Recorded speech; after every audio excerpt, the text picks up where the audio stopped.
നമസ്കാരം മക്കളെ, സൂപ്പർ നോട്ട്സിന്റെ മറ്റൊരു സെഷനിലേക്ക് ഏവർക്കും സ്വാഗതം. നമ്മുടെ 5 AM ക്ലബിലാണ് ഇന്ന്. എല്ലാവർക്കും ഗുഡ് മോർണിംഗ്.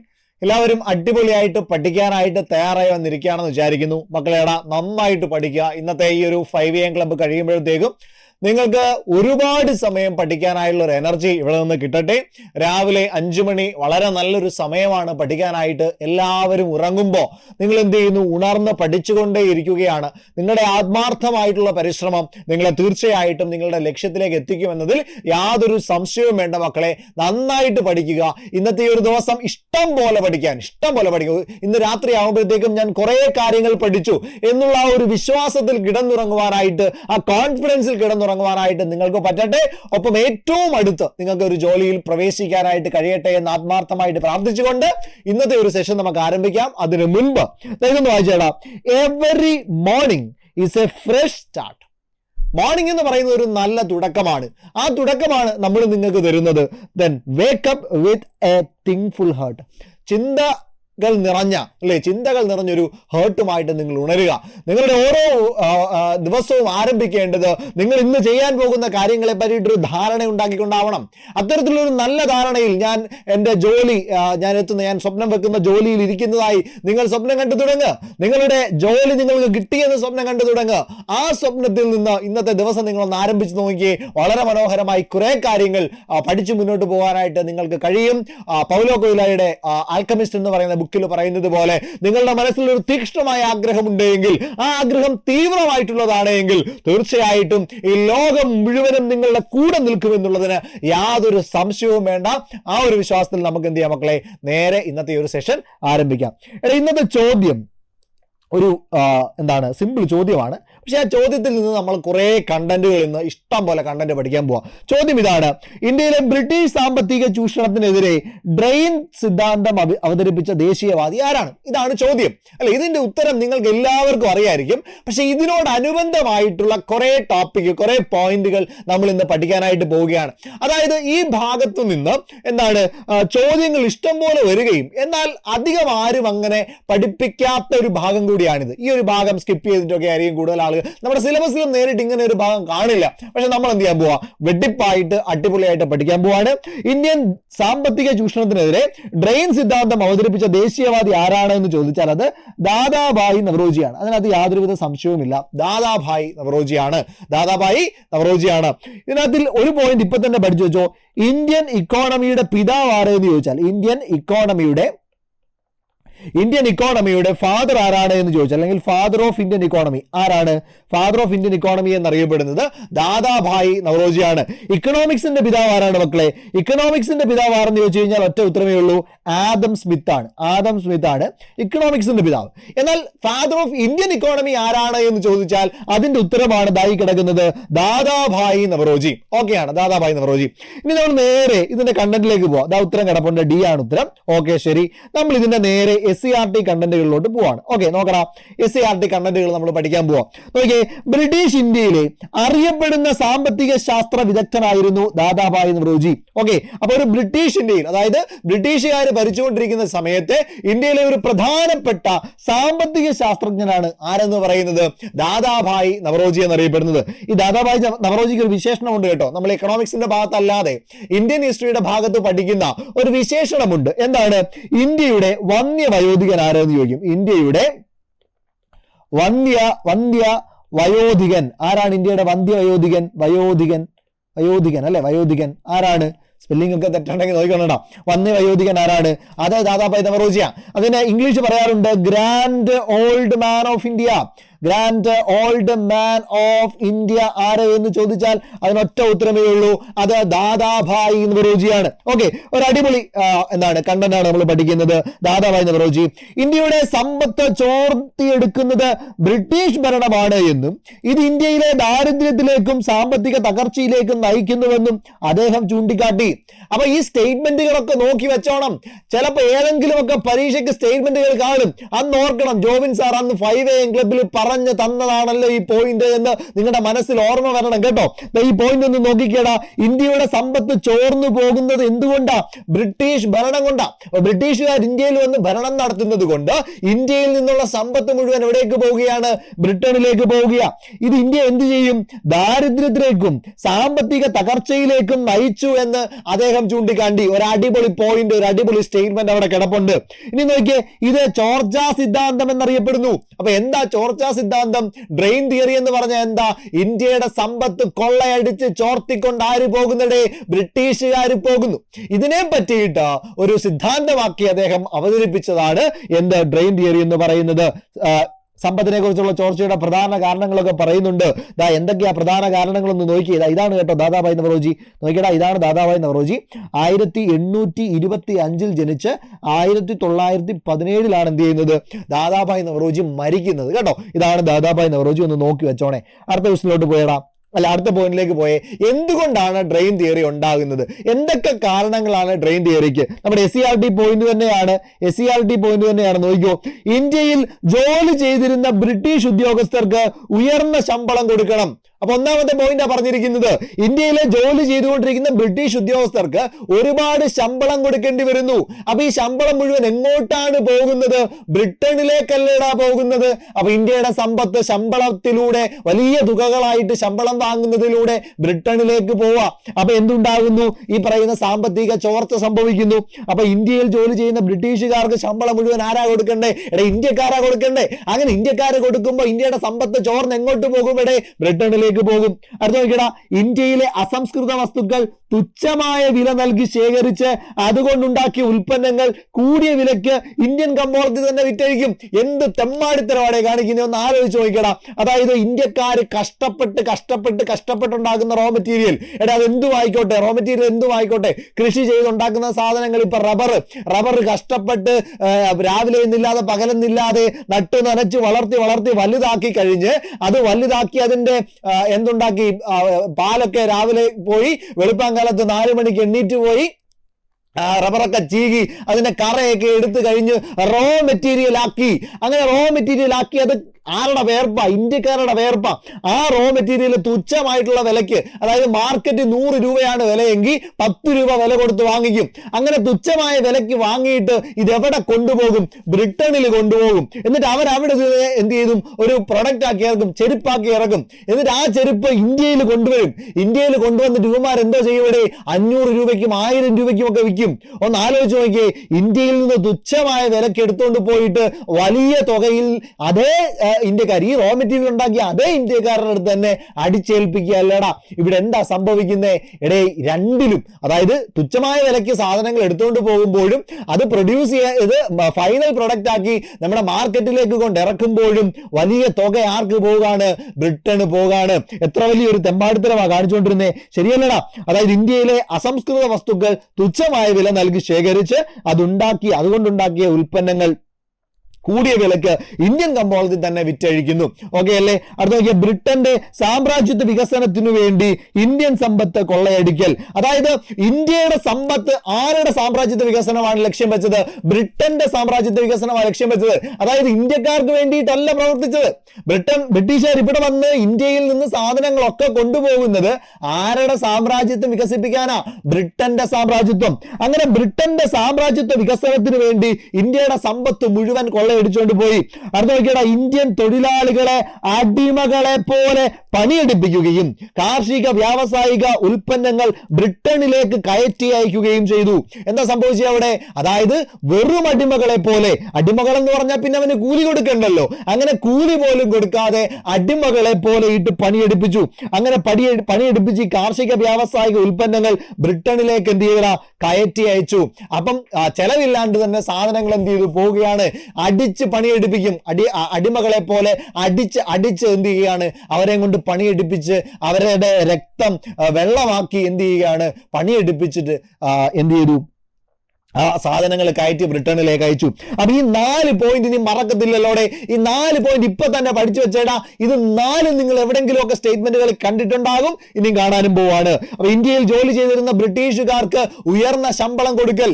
2, ഇന്ത്യയിലെ അസംസ്കൃത വസ്തുക്കൾ തുച്ഛമായ വിലക്ക് ശേഖരിച്ചുകൊണ്ട് പോയി അതുകൊണ്ടുണ്ടാക്കിയ ഉൽപ്പന്നങ്ങൾ കൂടിയ വിലക്ക് ഇന്ത്യൻ കമ്പോളങ്ങളിൽ തന്നെ വിറ്റഴിക്കൽ. ബ്രിട്ടന്റെ സാമ്രാജ്യത്വ വികസനത്തിനു വേണ്ടി ഇന്ത്യൻ സമ്പത്ത് കൊള്ളയടിക്കൽ. 4ാമത്തെ പോയിന്റ്, ഇന്ത്യൻ തൊഴിലാളികളെ അടിമകളെ പോലെ പണിയെടുപ്പിക്കുകയും കാർഷിക വ്യാവസായിക ഉൽപ്പന്നങ്ങൾ ബ്രിട്ടനിലേക്ക് കയറ്റി അയക്കുകയും ചെയ്തു. ഓക്കെയാണ്, സെറ്റാണ്. ഇനി നോക്കിടാ, ദാദാഭായ് നവറോജിക്ക് ശേഷം വന്ന മറ്റൊരു പ്രധാനപ്പെട്ട ഇന്ത്യയുടെ സാമ്പത്തിക ശാസ്ത്രങ്ങൾക്ക് കുറെ അധികം സംഭാവനകൾ ചെയ്ത വ്യക്തിയാണ് ഇന്ത്യയുടെ രാഷ്ട്രപിതാവ് എന്നറിയപ്പെടുന്ന മഹാത്മാഗാന്ധി. ഇന്ത്യയുടെ രാഷ്ട്രപിതാവ് എന്ന് ആരാ അറിയപ്പെടുന്നേ? മഹാത്മാഗാന്ധി അറിയപ്പെടുന്നേ. ആരാണ് ഇന്ത്യയുടെ രാഷ്ട്രപിതാവ് എന്ന് മഹാത്മാഗാന്ധിയെ വിളിച്ചതെന്നറിയാമോടെ? അത് സുഭാഷ് ചന്ദ്രബോസ് ആണ്. സുഭാഷ് ചന്ദ്രബോസ് പഠിച്ചു വെച്ചോണം. സുഭാഷ് ചന്ദ്രബോസ്, അതായത് നമ്മുടെ 10th പ്രിലിമിനറി എക്സാമിനേഷൻ ഒക്കെ ഉള്ളവർ ഈ പോയിന്റുകളൊക്കെ ഒന്ന് നോക്കി വെച്ചേക്കണേടാ. അപ്പൊ സുഭാഷ് ചന്ദ്രബോസ് മഹാത്മാഗാന്ധിയെ രാഷ്ട്രപിതാവെന്ന് വിളിച്ചു. അങ്ങനെയാണ് ഞാനൊരു സംശയം ചോദിക്കട്ടെടാ, മഹാത്മാഗാന്ധിയെ മഹാത്മാ എന്ന് വിളിച്ചത് ആരാണ്? മഹാത്മാ എന്ന് വിശേഷിപ്പിച്ചത് ആരാണെന്ന് അറിയാമോടെ? അതാരാണ്? അത് നമ്മുടെ സ്വന്തം ആരാണ്? നമ്മുടെ ഗീതാഞ്ജലി എഴുതിയിട്ടുള്ള, അല്ലെ, ഇന്ത്യക്ക് ദേശീയ ഗാനം സമ്പാദിച്ചിട്ടുള്ള രവീന്ദ്രനാഥ് ടാഗോർ ആണ്. ഓക്കെയാണ്. അപ്പൊ ഈ രവീന്ദ്രനാഥ് ടാഗോറാണ് നമ്മുടെ മഹാത്മാഗാന്ധിക്ക് മഹാത്മാ എന്ന വിശേഷണം കൊടുത്തത്. അമർത്യ സെന്നിനെ അമർത്യ എന്ന് വിളിച്ചതും ആര് തന്നെയാണ്? ഇതേ നമ്മുടെ രവീന്ദ്രനാഥ് ടാഗോർ തന്നെയാണ്. രവീന്ദ്രനാഥ് ടാഗോറാണ്. രവീന്ദ്രനാഥ് ടാഗോറാണ് മഹാത്മാഗാന്ധിക്ക് മഹാത്മാ എന്ന് വിളിച്ചത്. അതേപോലെ തന്നെ നമ്മുടെ അമർത്യ സെന്നിനെ അമർത്യ എന്ന് വിളിച്ചതും. ഓക്കെയാണ്, കുഴപ്പമൊന്നുമില്ല. അപ്പൊ രാഷ്ട്രപിതാവ് മഹാത്മാഗാന്ധി മറ്റൊരു സാമ്പത്തിക ചിന്തകനായിട്ട് വരുന്നുണ്ട്. ഗാന്ധിജിയുടെ ആദ്യ പുസ്തകമായിട്ടുള്ള, പഠിച്ചു വെച്ചോണേ, ഗാന്ധിജിയുടെ ആദ്യ പുസ്തകത്തിന്റെ പേരെന്ത്? ഗാന്ധിജിയുടെ ആദ്യ പുസ്തകമാണ് ഹിന്ദ് സ്വരാജ്. പഠിച്ചു വെച്ചോടെ. ഹിന്ദ് സ്വരാജ് എന്ന് പറഞ്ഞാൽ ഗാന്ധിജിയുടെ ആദ്യത്തെ പുസ്തകമാണ്. ഹിന്ദ് സ്വരാജ് എന്നാ എഴുതിയതെന്ന് PSC മുന്നേ ചോദിച്ചിട്ടുണ്ട്. എന്നാ എഴുതിയത്? 1909 ഹിന്ദ് സ്വരാജ് ആരെഴുതിയത്? മഹാത്മാഗാന്ധി എഴുതിയത്. അദ്ദേഹത്തിന്റെ സാമ്പത്തിക ശാസ്ത്ര ചിന്തകൾക്ക് തുടക്കം ഈ പറയുന്ന ഹിന്ദ് സ്വരാജ് എന്ന് പറയുന്ന ബുക്കിലൂടെയാണ്. അപ്പൊ ഹിന്ദ് സ്വരാജ് ആരുടെയാണെന്ന് ചോദിച്ചാൽ ഹിന്ദ് സ്വരാജ് മഹാത്മാഗാന്ധിയുടേതാണ്. ഓക്കെ ആണല്ലോടാ. നോക്കിയ ഗാന്ധിജിയുടെ ആശയങ്ങൾ പ്രധാനപ്പെട്ടതായിരുന്നു. ഗ്രാമീണ സമ്പദ് വ്യവസ്ഥയ്ക്കും ധാർമ്മിക മൂല്യങ്ങൾക്കും പ്രാധാന്യം നൽകി. അപ്പം ഗാന്ധിജിയുടെ ആശയങ്ങളെല്ലാം 2 കാര്യങ്ങളെ അധിഷ്ഠിതമായിട്ടുള്ളതാ. ഒന്ന് ഗ്രാമീണ സമ്പദ് വ്യവസ്ഥ, 2 ധാർമ്മിക മൂല്യം. ഒന്നുകൂടെ പഠിച്ചു വെച്ചോടാ, കുടിൽ വ്യവസായവും ആരുമായി ബന്ധപ്പെട്ടിരിക്കുന്നു എന്ന് ചോദിച്ചാൽ ആരുമായിട്ടാണ് ബന്ധപ്പെട്ടിരിക്കുന്നത്? ഗാന്ധിജി. ഈ ആശയങ്ങളൊക്കെ നമുക്ക് എവിടെ കാണാൻ പറ്റും? കോൺസ്റ്റിറ്റ്യൂഷനിൽ ഒരു ഭാഗത്ത് കാണാൻ പറ്റും. അതെവിടെയാ? നിർദ്ദേശക തത്വങ്ങൾ. നിർദ്ദേശക തത്വങ്ങൾക്കകത്തിലാണ് മഹാത്മാഗാന്ധി പറഞ്ഞ ഭൂരിഭാഗം കാര്യങ്ങളും ഉൾപ്പെടുത്തിയിരിക്കുന്നത്. ഓക്കെ, അതുകൂടി ഒന്ന് മനസ്സിലേക്ക് കൊണ്ടുവന്നേക്കുക. മഹാത്മാഗാന്ധിജിയുടെ മറ്റൊരു ആശയമാണ് ട്രസ്റ്റിഷിപ്പ്. ഈ ട്രസ്റ്റിഷിപ്പ് എന്ന് പറയുന്ന മഹത്തായ ആശയം സമ്പദ് ശാസ്ത്ര രംഗത്ത് പുതിയ ചിന്തകളിലേക്ക് വഴിതെളിച്ചു. സത്യം, അഹിംസ എന്നിവയിൽ അധിഷ്ഠിതമായ ഒരു സമ്പദ് വ്യവസ്ഥയാണ് ട്രസ്റ്റിഷിപ്പ് എന്നതിലൂടെ ഗാന്ധി ലക്ഷ്യം വെച്ചത്. ഈ സ്റ്റേറ്റ്മെന്റ് അങ്ങ് പൊക്കിക്കോടാ. ഈ സ്റ്റേറ്റ്മെന്റ് നീ അങ്ങ് എടുത്തോ. എന്താണ് ഈ സ്റ്റേറ്റ്മെന്റ്? ഒന്ന് പഠിച്ചു വെച്ചേക്കണം. കാരണം എന്താ? ചോദ്യം വരും. നല്ലൊരു സ്റ്റേറ്റ്മെന്റാ. സത്യത്തിലും അഹിംസയിലും അധിഷ്ഠിതമായ ഒരു സമ്പദ് വ്യവസ്ഥയാണ് ട്രസ്റ്റിഷിപ്പ് എന്നതിലൂടെ ഗാന്ധിജി ലക്ഷ്യം വെച്ചത്. ഒന്ന് പഠിച്ചു വെച്ചേക്കണടാ മക്കളെ. ഞാൻ അടുത്ത് നോക്കിയടാ, ട്രസ്റ്റിഷിപ്പ് എന്താണ്? ട്രസ്റ്റിഷിപ്പിനെ പറ്റി കുറച്ചുകൂടെ ഡീറ്റെയിൽ ആയിട്ടൊന്ന് നോക്കി വെച്ചാണ്. ട്രസ്റ്റിഷിപ്പ് ഈ കിടക്കുന്ന പോയിന്റുകളെല്ലാം ഒന്ന് പഠിച്ചു വെച്ചേക്കണം. മഹാത്മാഗാന്ധിജിയുടെ ട്രസ്റ്റിഷിപ്പ് എന്ന് പറയുന്ന ആശയത്തിന്റെ പ്രധാന ഉള്ളടക്കം താഴെ കൊടുത്തിരിക്കുന്നു. മുതലാളി തനിക്ക് മാത്രമായുള്ള ഉടമസ്ഥാവകാശം പരിത്യജിക്കണം. സമ്പത്ത് കൈവശം വെച്ചുകൊണ്ടിരിക്കുന്നത് ജനങ്ങളുടെ ഒരു ട്രസ്റ്റി എന്ന നിലയിലായിരിക്കണമെന്ന് പ്രഖ്യാപിക്കുകയും ചെയ്യേണ്ടതാണ്. എന്ന് പറഞ്ഞാൽ എന്താ?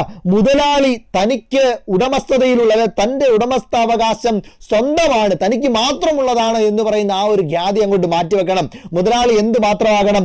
ജനങ്ങളുടെ ഒരു ട്രസ്റ്റി ആയിട്ട് മാറണം. അപ്പൊ മുതലാളി എന്ന് പറയുന്ന ഒരു ലേബലിൽ നിന്ന് മാറി ജനങ്ങളുടെ ഒരു ട്രസ്റ്റി ആയിട്ട് നിൽക്കണം. അദ്ദേഹം എന്താണ്? തന്റെ മാത്രം എന്നുള്ള ഉടമസ്ഥാവകാശം ഒഴിവാക്കണം. ട്രസ്റ്റിഷിപ്പിന്റെ ഒന്നാമത്തെ ആശയം. 2, ഒരു ട്രസ്റ്റി ആണെങ്കിൽ അദ്ദേഹത്തിന്റെ പൊതുജനങ്ങളല്ലാതെ വേറൊരു അനന്തരാവകാശി ഉണ്ടാവാൻ പാടില്ല. എന്ന് പറഞ്ഞാൽ അദ്ദേഹത്തിന്റെ സാധനങ്ങൾ വീണ്ടും മറ്റൊരു മുതലാളിക്ക് കൊടുക്കരുത്. അതെന്ത് ചെയ്യണം? തന്റെ കാലം കഴിഞ്ഞിട്ട് ജനങ്ങൾക്ക് കൊടുക്കണം. കാരണം ജനങ്ങളുടെ ഒരു ട്രസ്റ്റ് എന്ന നിലയ്ക്കാണ് മുതലാളി നിൽക്കേണ്ടത്. ഇനി അടുത്ത് നോക്കിയടാ, ഉൽപാദനത്തിന്റെ സ്വഭാവം നിശ്ചയിക്കുന്നത് വ്യക്തികളുടെ ഹിതമോ അത്യാഗ്രഹമോ അനുസരിച്ചല്ല, സമൂഹത്തിന്റെ ആവശ്യങ്ങൾക്ക് അനുസരിച്ചായിരിക്കണം. എന്ന് പറഞ്ഞാൽ സമൂഹത്തിന് എന്ത് വേണം എന്ന് നോക്കിയിട്ട് ആ സമൂഹത്തിന് വേണ്ട സാധനങ്ങൾ സമൂഹത്തിലേക്ക് ഇറക്കണം. അല്ലാതെ ജനങ്ങളുടെ വ്യക്തികളുടെ വ്യക്തി താല്പര്യങ്ങൾക്ക് അനുസരിച്ച് കൊണ്ടാവരുത് മാർക്കറ്റിലേക്ക് സാധനങ്ങൾ ഇറക്കേണ്ടുന്നത് എന്ന് ആര് പറഞ്ഞു? ട്രസ്റ്റിഷിപ്പിലൂടെ ഗാന്ധിജി പറഞ്ഞു. മാന്യമായി ജീവിക്കാൻ ഉതകുന്ന കുറഞ്ഞ വേതനം നിശ്ചയിക്കുവാൻ നിർദ്ദേശിച്ചിട്ടുള്ളതുപോലെ സമൂഹത്തിലെ ഏതെങ്കിലും ഒരു വ്യക്തിക്ക് അനുവദിക്കാവുന്ന ഏറ്റവും കൂടിയ വേതനത്തിനും പരിധി കൽപ്പിക്കേണ്ടതാണ് എന്ന് പറഞ്ഞു. എന്ന് പറഞ്ഞാൽ എന്താ? ഒരു വ്യക്തിക്ക്, നമുക്കറിയാം ആ ഒരു സമയത്ത് ഒരു വ്യക്തിക്ക് ജീവിക്കാൻ ആവശ്യമായുള്ള ഒരു മിനിമം വേതനം പറയുന്നുണ്ട്. എന്ന് പറഞ്ഞാൽ 1000 രൂപ ഒരു ദിവസം മിനിമം കൊടുക്കണം എന്ന് പറയുന്നത് പോലെ ഗാന്ധിജി പറഞ്ഞ മറ്റൊരു കാര്യമാണ്, ചില ആളുകളിലേക്ക് ഈ സമ്പത്ത് മുഴുവൻ കോൺസെൻട്രേറ്റ് ചെയ്യപ്പെടുന്നു. ചില ആളുകൾക്ക് ഒരുപാട് പണം സാലറി ആയിട്ട് കൊടുക്കുന്നുണ്ട്, ചിലർക്കാണെങ്കിൽ ഒട്ടും കിട്ടുന്നില്ല. ഇത് മാറ്റാൻ വേണ്ടി ഗാന്ധിജി പറഞ്ഞു, ചില ആളുകളുണ്ടല്ലോ ഒരുപാട് സാലറി ഉള്ളവർ, അങ്ങനെ എല്ലാവർക്കും ഒരുപാടൊന്നും കൊടുക്കണ്ട, അവർക്കൊരു ലിമിറ്റ് വെക്കണം. മാക്സിമം എത്ര വരെ കൊടുക്കാം എന്നൊരു ലിമിറ്റ് വെക്കണം. ആ മാക്സിമത്തിൽ കൂടുതലൊന്നും കൊടുക്കണ്ട. ഓക്കെ, അങ്ങനെ ഒരു ആശയം ആര് പറഞ്ഞു? ഗാന്ധിജി പറഞ്ഞു. അപ്പൊ ഏറ്റവും കൂടിയ വേതനത്തിന് എന്ത് ചെയ്യണം? ഒരു പരിധി വേണം. 5000 രൂപയിൽ കൂടുതൽ ഒരു ദിവസം കൂലി കൊടുക്കാൻ പാടില്ല. കുറഞ്ഞത് 1000-ഉം കൂടിയത് 5000-ഉം. നമ്മുടെ PSC പരീക്ഷകളൊക്കെ വരുമ്പോൾ അതിൽ നമുക്കറിയാമല്ലോ ഇങ്ങനെ ഒരു സംഭവം വെക്കാറുണ്ട്. അതായത് ഇപ്പോൾ LD ആണെങ്കിൽ 25,000 മുതൽ 63,000, വെറുതെ പറയുകയാണ്, 63,000 വരെ. അപ്പൊ കുറഞ്ഞത് 25,000-ഉം കൂടിയത് 63,000-ഉം. 63,000-ൽ കൂടുതൽ ആ പോസ്റ്റിൽ പോവില്ല, അത് കൂടിയ പരിധി. ഇത് മഹാത്മാഗാന്ധിജിയുടെ എവിടെയുണ്ട്? ട്രസ്റ്റിഷിപ്പ് എന്ന് പറയുന്ന ആശയത്തിലുണ്ട്. അപ്പൊ അത് മനോഹരമായിട്ടുള്ള ട്രസ്റ്റിഷിപ്പ് നമ്മൾ പഠിച്ചു കഴിഞ്ഞു. 4 പ്രധാനപ്പെട്ട പോയിന്റുകൾ നമ്മൾ കണ്ടു കഴിഞ്ഞു. മുതലാളി തനിക്ക് മാത്രമായിട്ടുള്ള ഒരു ചിന്താഗതിയിൽ നിന്ന് മാറി ട്രസ്റ്റി ആവണം. ട്രസ്റ്റി ആയി കഴിഞ്ഞാൽ അനന്തരാവകാശി ജനങ്ങൾ മാത്രമാവണം. അതേപോലെ തന്നെ ഉൽപാദനത്തിന്റെ സ്വഭാവം ജനങ്ങളുടെ അഭിലാഷം നോക്കിയിട്ട് ചെയ്യണം, ജനങ്ങളുടെ ആവശ്യം നോക്കിയിട്ട് ചെയ്യണം. ദെൻ ജീവിക്കാൻ ഉതകുന്ന ഒരു മാക്സിമം എമൗണ്ട് എത്രയാണ് കൊടുക്കേണ്ടത് എന്നുള്ളത് നിശ്ചയിക്കണം. ഇത് 4ഉം എവിടെയുണ്ട്? ട്രസ്റ്റിഷിപ്പിലുണ്ട്. ഓക്കെയാണ്. ഇനി നോക്കിയേ, അദ്ദേഹത്തിന്റെ സാമ്പത്തിക ശാസ്ത്ര ചിന്തകളെ പ്രധാനമായിട്ടും 4 രീതിയിൽ നമുക്ക് ക്രോഡീകരിക്കാം. ഈ 4 പോയിന്റ് നിങ്ങൾ പഠിച്ചു വെക്കണം. വെരി വെരി വെരി ഇമ്പോർട്ടന്റ് കേട്ടോ, very very very very important. പഠിച്ചു വെച്ചേരാ. കാർഷിക ഗ്രാമീണ വ്യവസ്ഥയ്ക്ക് പ്രാധാന്യം കൊടുത്തു. ഒരു പ്രധാനപ്പെട്ട പോയിന്റ്, കാർഷിക ഗ്രാമീണം എവിടെ കണ്ടാലും ഗാന്ധിജിയെ ഓർക്കണം. കാർഷിക ഗ്രാമീണ വ്യവസ്ഥയ്ക്ക് പ്രാധാന്യം. ദെൻ കുടിൽ ചെറുകിട വ്യവസായങ്ങൾക്ക് പരിഗണന, രണ്ടാമത്തെ പ്രധാന പോയിന്റ്. കുടിൽ ചെറുകിട വ്യവസായങ്ങൾക്ക് പരിഗണന. കുടിൽ വ്യവസായമൊക്കെ കണ്ട ഓർത്തോണം, അത് ഗാന്ധിജിയുടെ ആശയമാണ്. സമത്വത്തിൽ അടിയുറച്ച സമ്പദ് വ്യവസ്ഥയുടെ രൂപീകരണം, സമത്വം മറ്റൊരു പോയിന്റ്. അടുത്ത നോക്കിയ സ്വയം പര്യാപ്തവും സ്വയാശ്രയവുമായ പ്രാദേശിക സമ്പദ് വ്യവസ്ഥ. സ്വയം പര്യാപ്തത നിറഞ്ഞ സ്വന്തമായിട്ട് ഉൽപ്പാദിപ്പിച്ച് അവരുടെ ആവശ്യങ്ങൾക്ക് വേണ്ടി ഉപയോഗിക്കാൻ കഴിയുന്ന ഒരു സ്വയം പര്യാപ്തവും സ്വയാശ്രയവും, അത് മറ്റുള്ളവരെ ആശ്രയിക്കാതെ സ്വന്തമായി ചെയ്യാൻ കഴിയുന്ന സ്വയാശ്രയത്വവും നിറഞ്ഞൊരു സമ്പദ് വ്യവസ്ഥ കെട്ടിപ്പടുത്തുക. ഈ 4 ആശയങ്ങൾ ആരുമായി ബന്ധപ്പെട്ടതാ? ഗാന്ധിജിയുമായി ബന്ധപ്പെട്ടതാ. കാർഷിക ഗ്രാമീണ വ്യവസ്ഥയ്ക്ക് പ്രാധാന്യം, കുടിൽ ചെറുകിട വ്യവസായങ്ങൾക്ക് പ്രാധാന്യം, സമത്വത്തിൽ അടിയുറച്ച സമ്പദ് വ്യവസ്ഥയുടെ രൂപീകരണം, സ്വയം പര്യാപ്തതയും സ്വയാശ്രയവുമായ പ്രാദേശിക സമ്പദ് വ്യവസ്ഥ. ഓക്കെയാണ്. 4 പോയിന്റ് കിട്ടിയല്ലോ, 4 അടിപൊളി പോയിന്റ് കിട്ടിയല്ലോ, പഠിച്ചു വെച്ചോടാം. ഈ ഗാന്ധിജിയുടെ സാമ്പത്തിക ആശയങ്ങളിൽ സ്വാധീനിക്കപ്പെട്ട ചില ആളുകളുണ്ട്. ഇവരുടെ വക്താക്കൾ, ഗാന്ധിജിയുടെ ആശയങ്ങളുടെ വക്താക്കളായി മാറിയവരുണ്ട്. ഒന്ന് JC കുമാരപ്പ, ശ്രീമാൻ നാരായൺ ധരംപാൽ. 3 പേര് കേട്ടോ, സ്റ്റേറ്റ്മെന്റുകളിലൊക്കെ വരുവേ, പഠിച്ചു വെച്ചേക്കണേ മക്കളെ. JC കുമാരപ്പ, ശ്രീമാൻ നാരായൺ ധരംപാൽ. 3 പേര് ആരൊക്കെയാ? JC കുമാരപ്പ, ശ്രീമാൻ നാരായൺ ധരംപാൽ. ആരുടെ ആശയങ്ങളുടെ വക്താക്കളാണ്? ഗാന്ധിജിയുടെ ആശയങ്ങളുടെ. കാർഷിക മേഖലയ്ക്കും ചെറുകിട വ്യവസായങ്ങൾക്കും മുൻഗണന നൽകുന്ന വികസനമാണ് സ്വതന്ത്ര ഇന്ത്യ സ്വീകരിക്കേണ്ടത് എന്ന് ആര് പറഞ്ഞു? ഇവര് 3 പേരും മുന്നോട്ട് വെച്ചു കേട്ടോ. അപ്പൊ എന്താ? കാർഷിക മേഖലയ്ക്കും ചെറുകിട വ്യവസായങ്ങൾക്കും മുൻഗണന നൽകുന്ന ഒരു വികസനമാണ് സ്വതന്ത്ര ഇന്ത്യ സ്വീകരിക്കേണ്ടത് എന്ന് ആരവകാശപ്പെട്ടിട്ടുണ്ട്? നമ്മുടെ ഗാന്ധിജിയുടെ അനുയായികളായിട്ടുള്ള ഇവരെ അവകാശപ്പെട്ടിട്ടുണ്ട് എന്ന് കൂടി ഓർത്തു വെച്ചേക്കുക. നോക്കിക്കട, അമർത്യാസൻ. ആരാണ് അമർത്യാസൻ? അമർത്യാസൻ 1933 ജനിക്കുന്നത്. ആരാണ്? ഇന്ത്യയിലേക്ക് ഇക്കണോമിക്സിൽ ആദ്യമായിട്ട് നൊബേൽ സമ്മാനം കൊണ്ടുവന്നത് ആരാണ്? നൊബേൽ സമ്മാനം കൊണ്ടുവന്നു ആര്? അമർത്യാസൻ. എന്നാ കൊണ്ടുവന്നേ? 1998. 1998 ഇന്ത്യയിലേക്ക് ആദ്യമായിട്ട് നൊബേൽ സമ്മാനം കൊണ്ടുവന്ന വ്യക്തിയാണ് അമർത്യാസൻ. ഈ അമർത്യാസൻ ഇന്ത്യയുടെ അമർത്യ എന്ന് വിളിച്ചത് ആരാണെന്നാ ഞാൻ മുമ്പേ പറഞ്ഞത്. ഓക്കെ അല്ലടാ? രവീന്ദ്രനാഥ് ടാഗോർ. അപ്പൊ ഈ അമർത്യ സെൻ, അപ്പൊ നമുക്കറിയാം നൊബേൽ സമ്മാനം ആദ്യമായിട്ട് ഉൾപ്പെടുത്തുന്നത് 1968 കൊണ്ടുവരുന്നത്. 69 ആദ്യമായിട്ട് എക്കണോമിക്സിൽ നൊബേൽ സമ്മാനം കൊടുത്തു തുടങ്ങുന്നത്. 98 ആയപ്പോഴത്തേക്കും അത് ആർക്ക് കിട്ടിയടേ? നമ്മുടെ അമർത്യ സെന്നിന് കിട്ടി. നോക്കിയേ, 1998 നൊബേൽ സമ്മാനം ലഭിച്ച ഇന്ത്യൻ സാമ്പത്തിക ശാസ്ത്രജ്ഞനാണ് അമർത്യ സെൻ. ഓക്കെയാണ്. മനുഷ്യക്ഷേമം, സാമ്പത്തിക സമത്വം, വികസനം എന്നീ വിഷയങ്ങളെ കുറിച്ച് അദ്ദേഹം രചിച്ച ഗ്രന്ഥങ്ങൾ ലോക സാമ്പത്തിക ശാസ്ത്ര ചിന്തകൾക്ക് മുൻകൂട്ടമായി. അദ്ദേഹം കുറെ സാമ്പത്തിക ഗ്രന്ഥങ്ങളൊക്കെ രചിച്ചിട്ടുള്ള വ്യക്തിയാണ്. അദ്ദേഹത്തിന്റെ പ്രധാന ഗ്രന്ഥങ്ങളാണ് കൊടുത്തിരിക്കുന്നത് മനുഷ്യക്ഷേമത്തിൽ അധിഷ്ഠിതമായിട്ടുള്ള രചനകൾ, ദെൻ സാമ്പത്തിക അസമത്വത്തിൽ അധിഷ്ഠിതമായിട്ടുള്ള രചനകൾ, ദെൻ വികസനം. ഈ 3 വിഷയങ്ങളാണ് അമർത്യ സെൻ പ്രധാനമായിട്ടും ലക്ഷ്യം വെച്ചിരുന്നത്. ദാരിദ്ര്യരേഖ നിർണ്ണയിക്കുന്നതിലെ അപാകത അമർത്യ സെൻ എന്ത് ചെയ്തിട്ടുണ്ട്? ചൂണ്ടിക്കാണിച്ചിട്ടുണ്ട്. അതായത് നമ്മൾ ദാരിദ്ര്യരേഖ പവേർട്ടി ലൈൻ നിർണ്ണയിക്കുന്നതിൽ ചില അപാകതകൾ ഉണ്ട് എന്ന് അദ്ദേഹം പറഞ്ഞു. ഓർത്തു വെക്കണം, ഇവിടെ ഒരു പോയിന്റ്. ഇന്ത്യയിൽ ആദ്യമായിട്ട് നാഷണൽ ഇൻകം കാൽക്കുലേറ്റ് ചെയ്തത് ആരെ എന്ന് ചോദിച്ചാൽ, ഇന്ത്യയിൽ ആദ്യമായിട്ട് നാഷണൽ ഇൻകം കാൽക്കുലേറ്റ് ചെയ്തത് ആരെന്ന് ചോദിച്ചാൽ നമ്മൾ ആദ്യം കണ്ട ദാദാഭായി നവറോജിയാണ് കേട്ടോ. ദാദാഭായി നവറോജിയാണ് ഇന്ത്യയിൽ ആദ്യമായിട്ട് നാഷണൽ ഇൻകം കാൽക്കുലേറ്റ് ചെയ്തത്. എന്നാൽ ഇത് ശാസ്ത്രീയമായിരുന്നില്ല.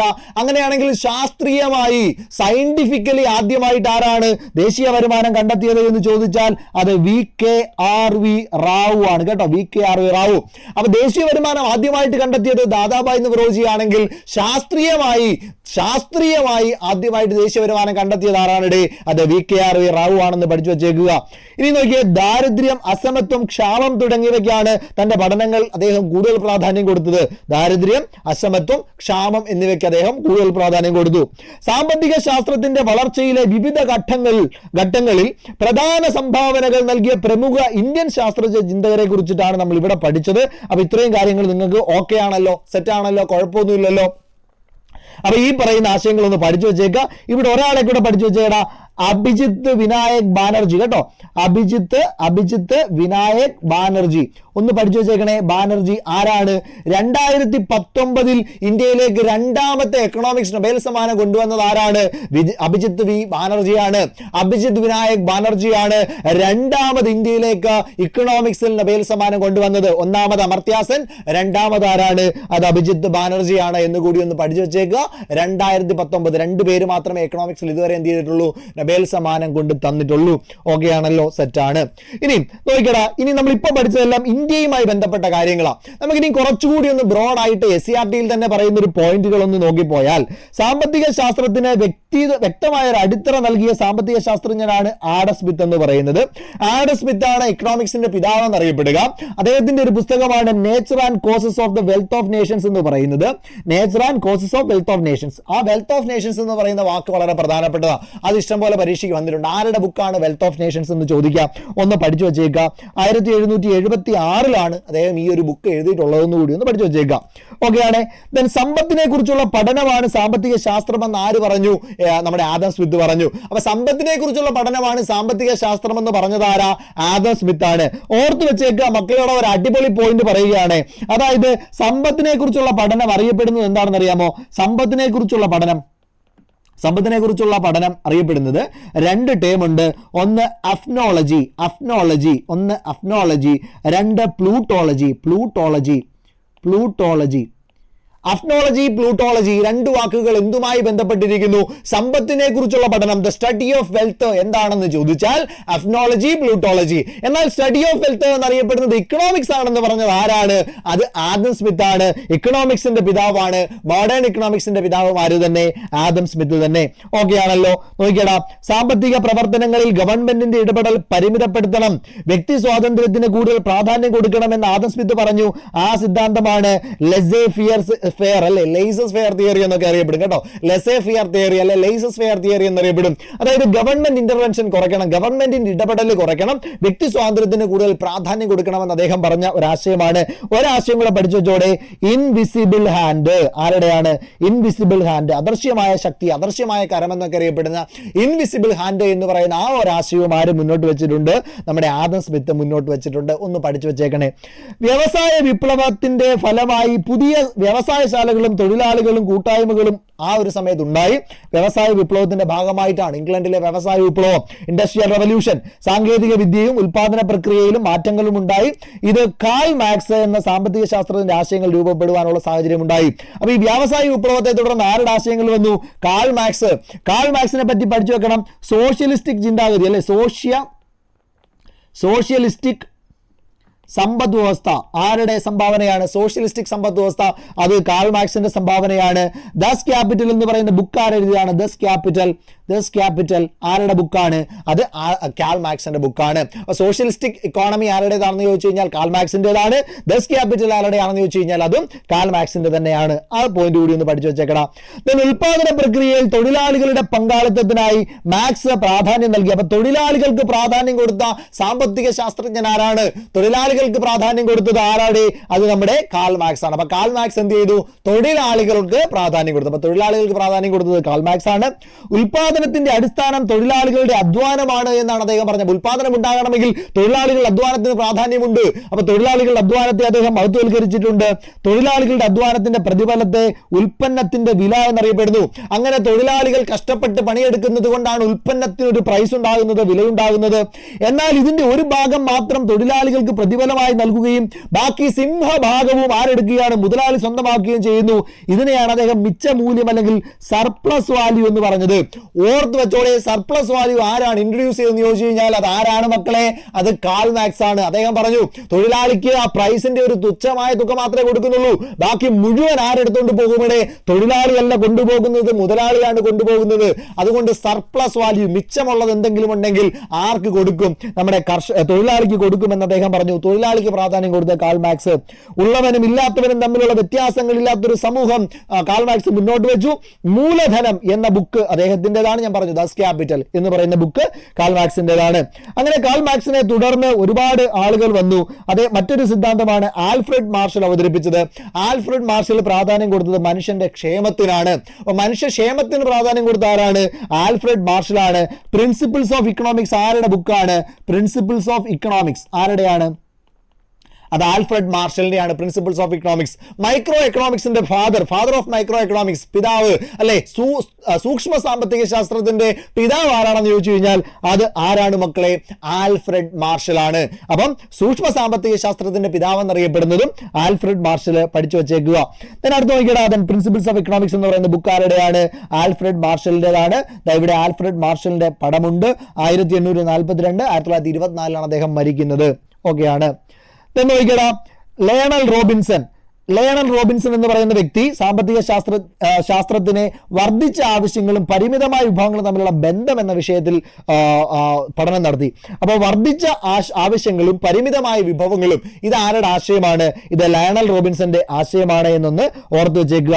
നോക്കിക്കടാ, ലയണൽ റോബിൻസൺ പറഞ്ഞത് ഇങ്ങനെയാണ്: പരിമിതമായ വിഭവങ്ങൾ ഫലപ്രദമായി ഉപയോഗിക്കുവാൻ നമ്മുടെ ആവശ്യങ്ങൾക്ക് മുൻഗണന നിശ്ചയിക്കേണ്ടതാണ് എന്ന് ലയണൽ റോബിൻസൺ പറഞ്ഞു. ആ ഒരു സ്റ്റേറ്റ്മെന്റ് ഒന്ന് പഠിച്ചു വെച്ചേക്കടാ, നല്ലൊരു സ്റ്റേറ്റ്മെന്റ് ആണ്, ചോദിച്ചേക്കാം. പരിമിതമായ വിഭവങ്ങൾ ഫലപ്രദമായി ഉപയോഗിക്കുവാൻ, നമ്മുടെ വിഭവങ്ങൾ കുറവാണ്, അതായത് റിസോഴ്സസ് നമുക്ക് വളരെ കുറവാണ്, അത് ഏറ്റവും മികച്ച രീതിയിൽ ഉപയോഗിക്കുവാൻ വേണ്ടി നമ്മൾ ചില മുൻഗണനകൾ നിശ്ചയിക്കണം. ആ മുൻഗണനകൾക്കനുസരിച്ചിട്ട് വേണം ഈ റിസോഴ്സസിനെ നമ്മൾ ഉപയോഗിക്കുവാൻ എന്ന് ലയണൽ റോബിൻസൺ പറഞ്ഞിട്ടുണ്ട്.